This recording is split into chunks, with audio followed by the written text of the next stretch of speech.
So we're entering the final week of preseason, which seems crazy to say because that means next time I'm chatting to you, we're into the first week of the season. So incredibly exciting time. Cannot wait to see competitive football. Preseason has been really fun, but it takes it to a different level when the game actually means something rather than you're judging more on the performance, things like that. And hey, has there been development sort of from week to week?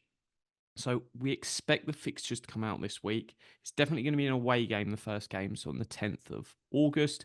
The reason for that is we had a charity event that was already booked at the facility that we're playing, Wildcrest Sports Country Club, before we ever signed the agreement. And it just made sense that we weren't going to have our first action as a sort of effectively a pseudo charity, community benefit society, 100% fan owned, to cancel some charity event.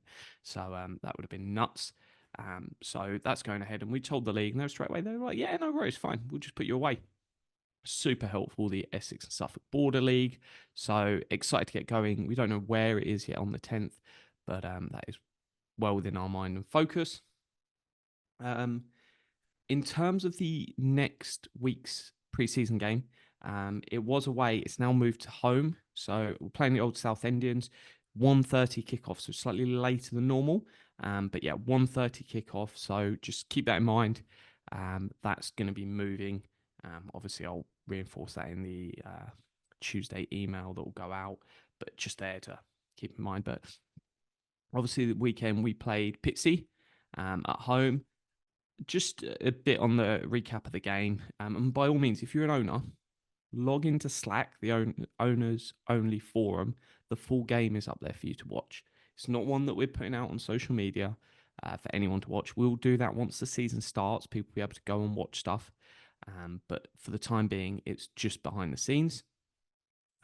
Just because we don't want to put a load of film out for other people to come in and steal our players and things like that. So one where we keep behind the scenes. Once the season starts, we'll have the full game live for people to view. We'll then, provided there's signal, because we're going to go to some grounds where there's just nothing. We can't pick up any 4G, you can't pick up anything like that. It won't be able to go out.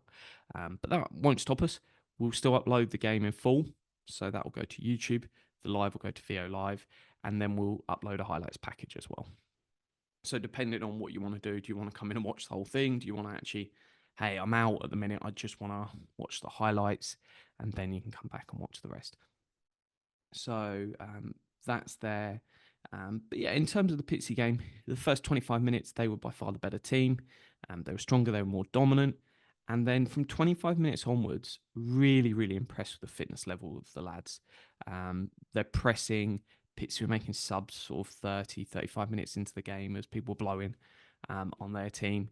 And that's positive because that's going to help us through the season where lots more energy levels and last 15 minutes of halves. I remember in the old days where sort of East Thurrock in the National League South, and you're playing against some teams at full times, stuff like that, where that's really tough for you to compete where we were against teams where guys are training multiple days a week.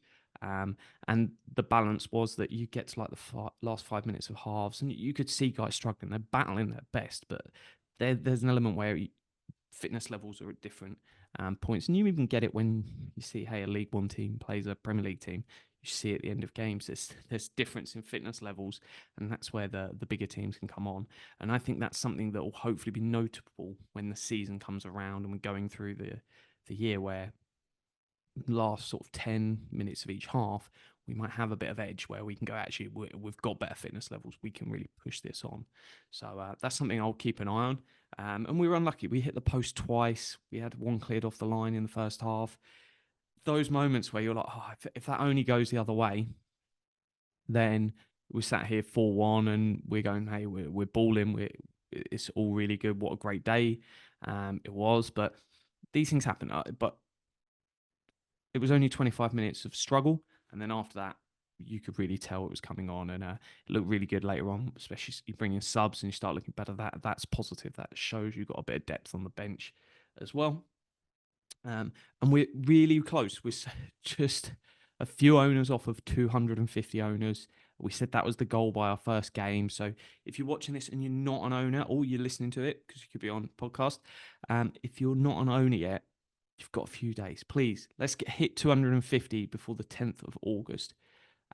So please, please, please, tell any family and friends. Let's do this. Let's get those last 5 or 6, I think it is, over the line. I haven't got the exact number to hand, but let's get there. And genuinely, really excited we can do this. So up the rocks. Please tell some family and friends. Let's do that 250. And yeah, I cannot wait. The 10th of August is coming. Just on away travel. We're just working as a committee looking at a couple of options. So we'll come to the owners meeting. What is that? That's whole week Monday. Just with a couple of options just around what we can do, because either we're going to sort of work with car sharing and putting people in touch with each other, or what we could do is lay on a coach. And that could be something that if there's enough owners that want to do it, we'll do it. We're obviously not going to run it and have a loss, but that's something in mind that we'll come to you guys and we'll let you know what do you prefer, how do you want to do this. So yeah, up the rocks. Thanks so much, and look forward to seeing you all either the Old South Indian game or that first ever away game. I'm buzzing for it.